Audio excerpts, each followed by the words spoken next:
to give you mwah, and I want to give you mwah, and you're going to do beautifully. It's a still picture. This is so we can be animated, so we can talk and laugh, and And this has been a magnificent group to work with. Absolutely wonderful. They worked hard and listened and applied everything I said. I can't believe it. It's beautiful.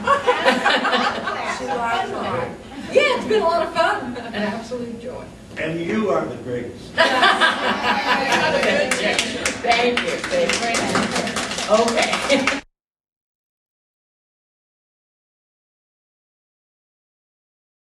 And is on the precipice of self-destruction.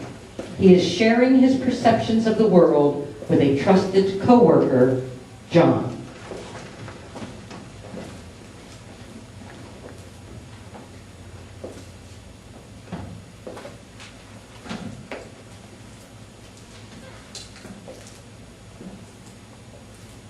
A lot of people out there want to see me fail.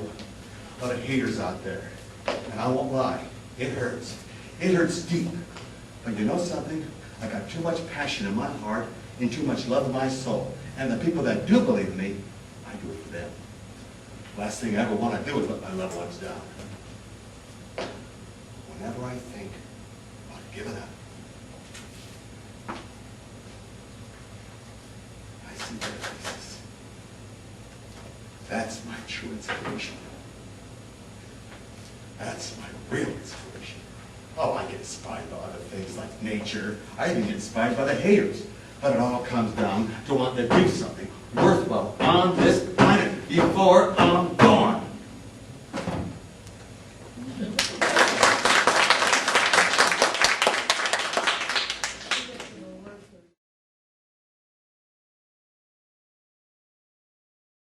Mother asked me to share some premarital advice. So I made a list. And it's a list of things that husband and wife should never do together. Now, the first thing on the list of things that a husband and wife should never do together is take a nap.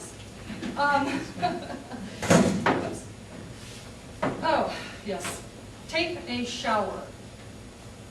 This idiotic idea was thought up by some movie director who needed an R rating. How they ever got the picture finished, I will never know. The co-stars had surely stopped speaking to each other after the first take. Now, there's all kinds of problems involved with two people taking a shower together. Not the least of which is the size of the shower. I've never seen a shower big enough for two filthy children, much less two frolicking adults. And what do you do if you like it hot and he wants it cold? Or he prefers spout and you prefer spray? And who gets first dibs on the soap? And who gets out of the shower to get a new bar if there isn't any soap in the shower in the first place? And who bends over to pick up the soap when it gets dropped down onto the drain? You do, I'll bet. Frankly, I can't think of anything more detrimental to a marriage than sharing a shower together. Okay. Look for pliers. Husbands morph when they start searching for their pliers.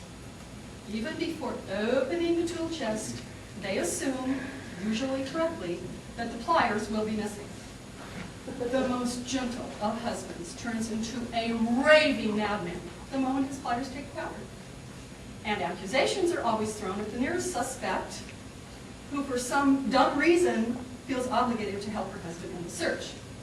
Now, the wife often makes matters worse by issuing denials that she took his precious pliers, and may even instigate divorce proceedings by suggesting that perhaps he didn't put them away yesterday after he used them out on the back porch.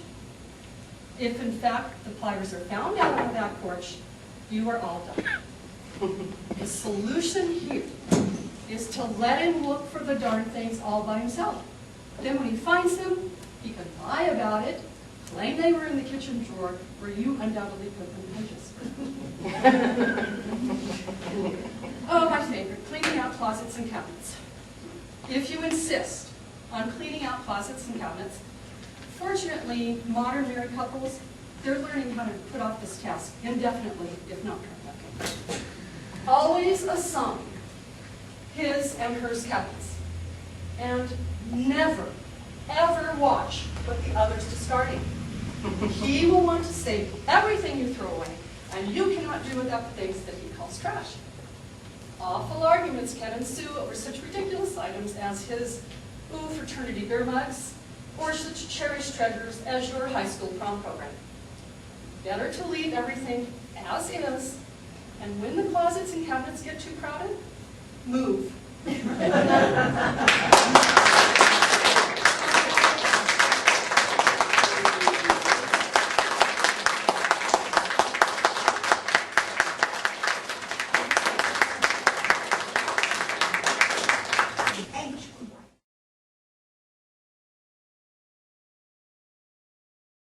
For God's sake, Martha, it's 2 o'clock in the morning. Oh, George.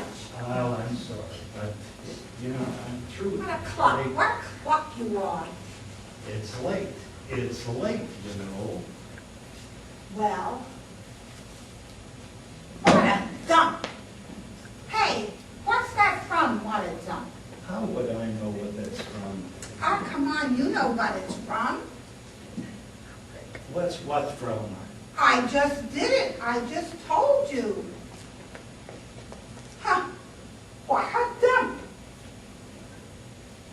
I haven't the faintest idea. Dumbbell. It's from one of those goddamn Betty Davis pictures. A goddamn Warner Brothers epic. I can't remember every Betty Davis movie, every Warner Brothers epic. Nobody's asking you to remember every goddamn Warner Brothers epic. Just one single little epic. Betty Davis comes, she's got peritonitis at the end of this movie. And she wears this big black fright wig all through the movie. And she's married to John Joseph Cottonless something. Somebody. And she always wants to go to Chicago because she's in love with that actor with the scar. What actor? What scar? She sits down in front of her dressing table. I don't remember his name. For God's sakes, what's the name of the picture? I just want to know the name of the picture. She sits down in front of her dressing table, and she wants to put her lipstick on. But she can't. She's sick, and she gets it all over her face. But she decides to go to Chicago anyway. Chicago. It's called Chicago.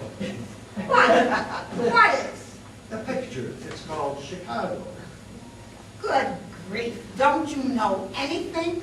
Chicago was a 30s musical starring Little Miss Alice Faye. Don't you know anything? Well, that was probably before my time. Can't. Just cut that out. Betty Davis in this picture comes home from a hard day at the grocery store. She works at a grocery store? She's a housewife. She buys things. And she comes home to the modest living room of the modest cottage Modest Joseph Cotton set her up in. Are they married? Yes, they're married to each other, Cluck. And she walks into the room and she puts her groceries down and she says, "What a dump." Oh. She's discontent. Oh. Well, what's the name of the picture? I want to know the name of the picture. I really don't know, dear. I really don't. Well, think. I'm tired. It's late. And besides, I don't know what you're so tired from. You didn't do anything. You didn't have any classes or anything. well, I am tired. And besides, your father didn't put on these damn Saturday night orgies all the time. Well, that's too bad about you, George. Well, that's just the way it is. You don't do anything. You never do anything. You never mix. You just sit around and talk. What do you want me to do? Do you want me to act like you? Do you want me to go around the room praying at everybody the way you do? I I don't brag. All right, you don't brag. I don't brag. All right, I said you didn't brag. Make me a drink. What? I said, make me a drink. Well, I don't suppose a nightcap will kill either one of us. A nightcap? Are you kidding? We have guests. We've got what? Guests, guests. Guests.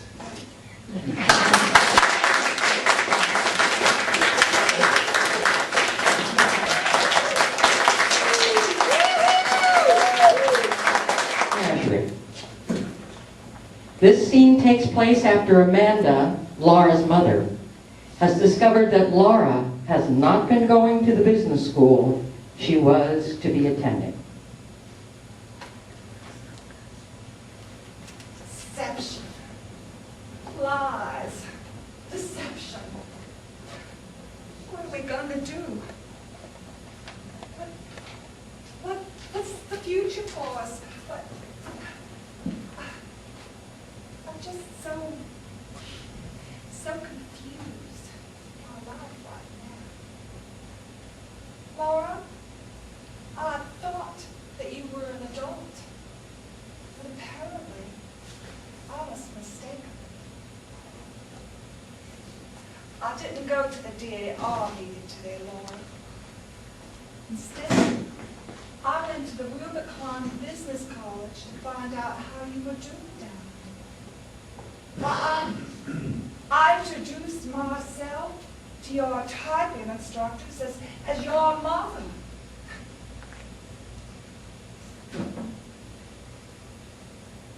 They didn't even know who you were. Wingfield, they said. Well, we don't have any student by that name in this school. Well, I assured her that she did.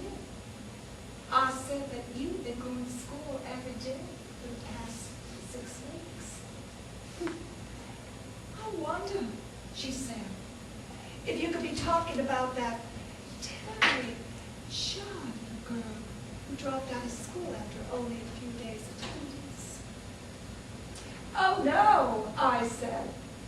My daughter, Laura, why, she's been going to school since early January. Excuse me, she said. And she brought out the attendance book, and there was your name, clearly and unmistakably printed, with all the dates that you had been absent until she decided that you had dropped out of school. I still said, oh no,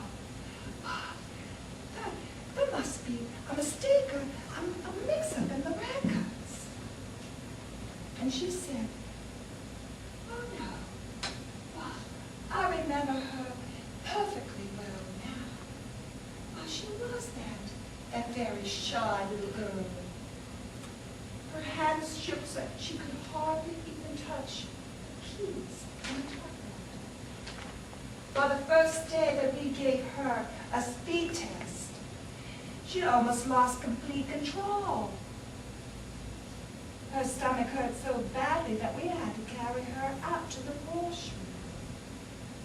And after that, well, we never saw her again.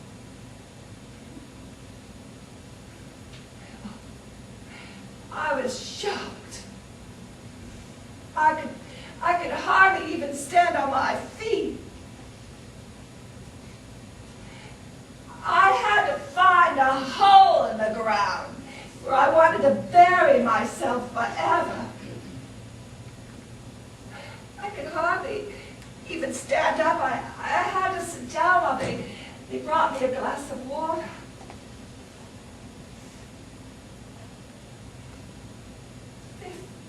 $50 tuition. Wasted. All my hopes and all my dreams and ambitions for you just gone up in smoke. Just gone up in smoke.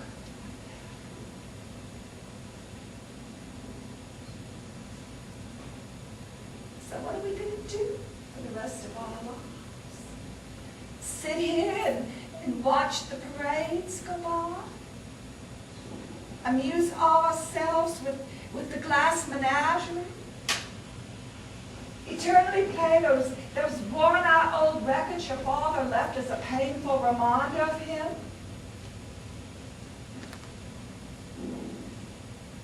You won't have a business career now. Giving that up because it gives us nervous indigestion. What is there left for us for the rest of our lives? Dependency?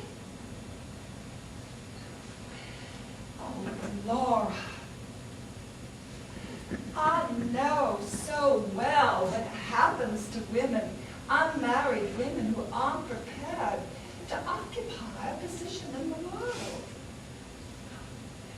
Lord knows I've seen such pitiful cases myself.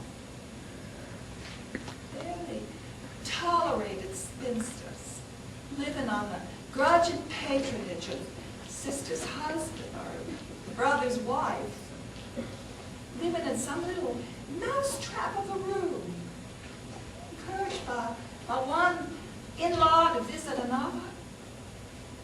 Little bird-like, without any nest of their own, forced to eat the crust of humility all their lives. The future we've got mapped out for us. I swear, it isn't a very happy prospect, is it? For the life of me, I can't think of any other alternative.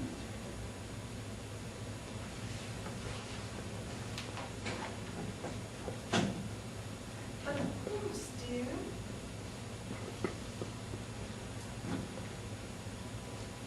some girls do marry.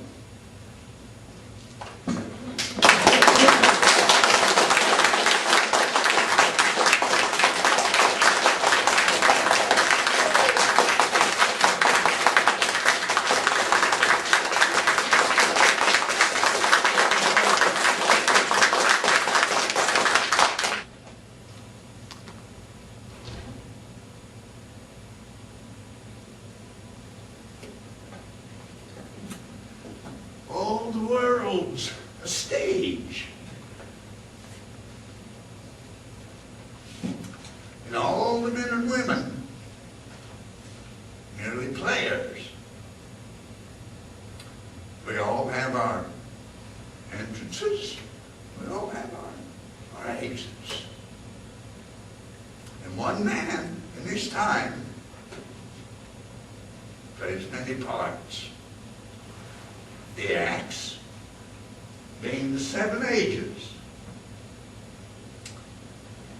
First, the infant, mewling and puking in the nurse's arms, and then the childish schoolboy, the whining schoolboy, with his shining morning face and a satchel, walking at a snail's pace, unwillingly, to school. And then, the lover, sighing like a furnace, while penning a woeful ballad to his mistress's eyebrow. And next,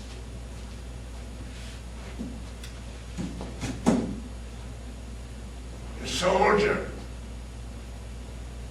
full of strange oaths and full of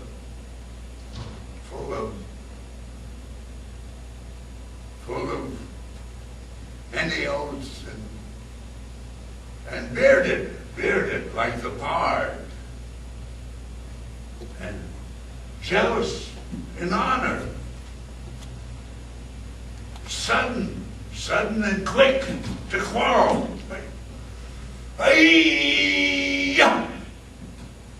Seeking the cannon's mouth, even in seeking the bubble's edge, even in the cannon's mouth.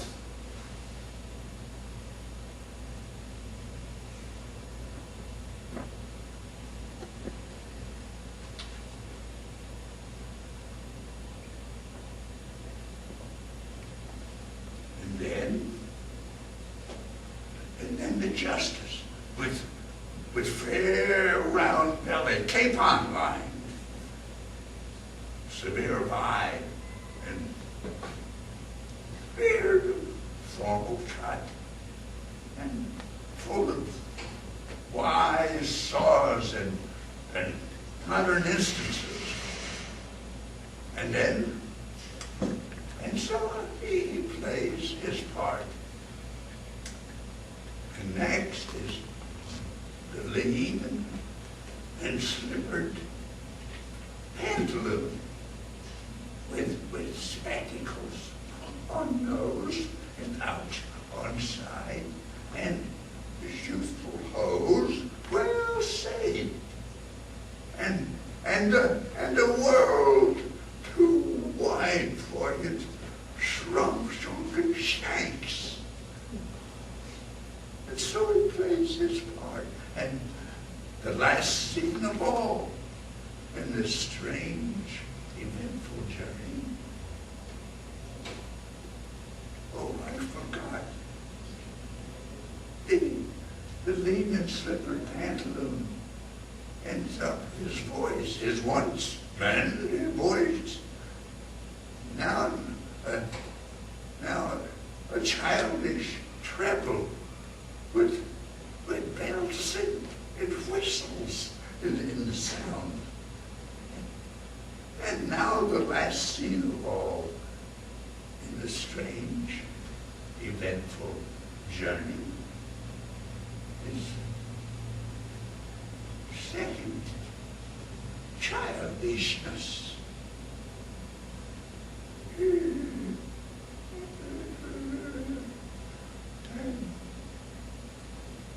finally, oblivion. Sans teeth, sans taste, sans eyes, sans everything.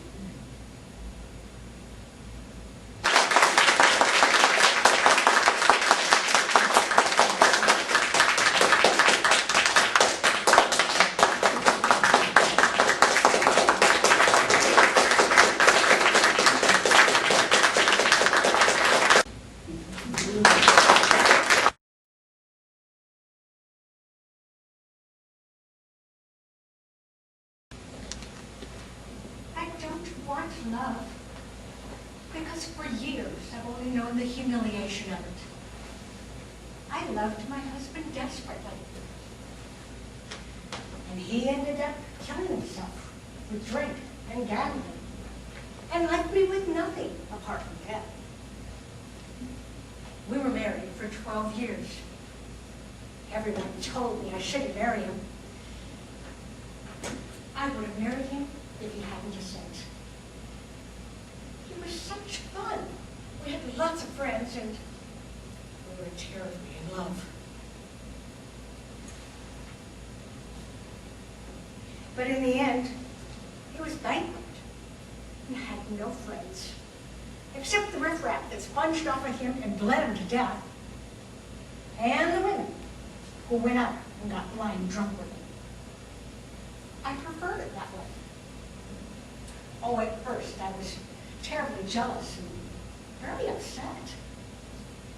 But in the end, I realized if he didn't have them, he'd come home and watch me with his breath all stinking of whiskey, his face distorted and hunched up, and I knew it wasn't love that made him passionate.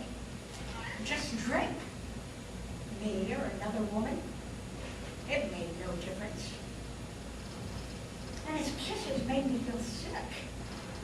His desire horrified me. I should have left. But how could I? Even when I thought I'd die of shame. Even when he got rough with me, I still stayed.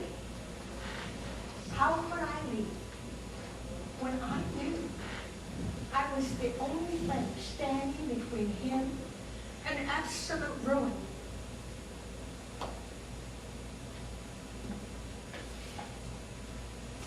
He was alone in the car when he crashed it.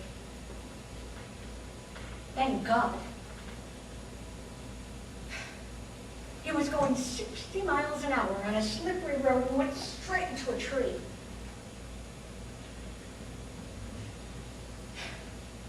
I got there before he died. And his last words, "I've always loved you, Mary." And that broke my heart. You see, despite all he'd done, I still loved him.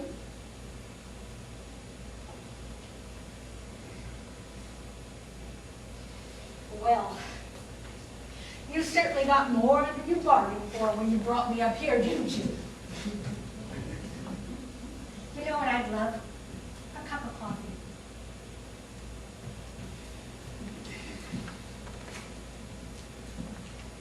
Decaf for regular.